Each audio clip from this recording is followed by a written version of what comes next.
Hey guys, welcome back to my channel Journey with Rakesh Reddy. ఓం నమో వెంకటేశాయ. ఈరోజు అయితే మనం సంగీ టెంపుల్కి వెళ్ళిపోదాం.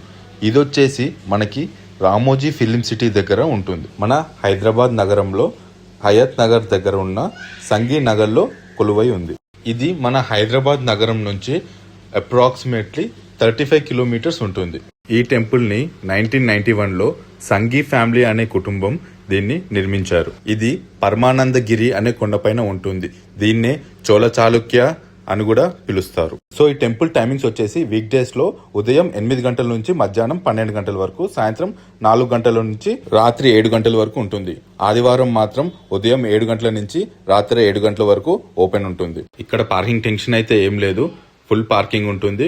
బైక్ కి 50 రూపీస్, కార్ కి 125 రూపీస్ అయితే ఛార్జ్ చేస్తారు. సో సంగీ టెంపుల్ పక్కనున్న మరికొన్ని అట్రాక్షన్స్ వచ్చేసి Batasingaram fruit market, Ramoji film city, mount opera. So vehicle కొండపైనే పార్క్ చేసుకుంటే డైరెక్ట్ టెంపుల్ దర్శనం ఉంటుంది.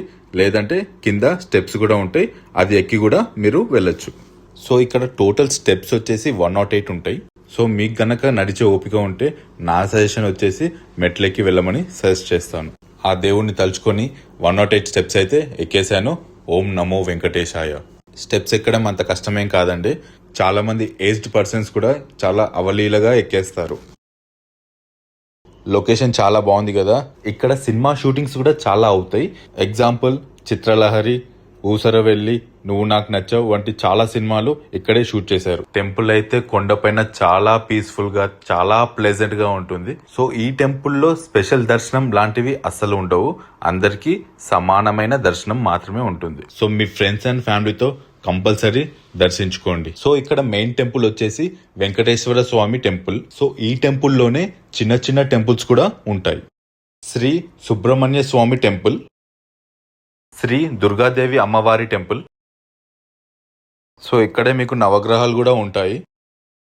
సో ఇక్కడ మీకు వెంకటేశ్వర స్వామి ఆలయంతో పాటు శివాలయం కూడా మీకు కనిపిస్తుంది. సో ఒకే చోట వివిధ దేవుళ్ళ దర్శనం అయితే మీకు దొరుకుతుంది. శ్రీ పద్మావతి దేవి ఆలయం, సంతానలక్ష్మి అమ్మవారు, గజలక్ష్మి అమ్మవారు, ధనలక్ష్మి అమ్మవారు, ధాన్యలక్ష్మి అమ్మవారు, విద్యాలక్ష్మి అమ్మవారు, ఐశ్వర్యలక్ష్మి అమ్మవారు, వీరలక్ష్మి అమ్మవారు, శ్రీ రాధాకృష్ణ ఆలయం, శ్రీ సీతారామస్వామి ఆలయం, శ్రీ గణపతి ఆలయం. ఇలా అందరినీ మీరు దర్శించుకోవచ్చు. సో ఈ ఇన్ఫర్మేషన్ మీకు యూస్ఫుల్ అయితే నా ఛానల్ని సబ్స్క్రైబ్ చేయండి. Thank you.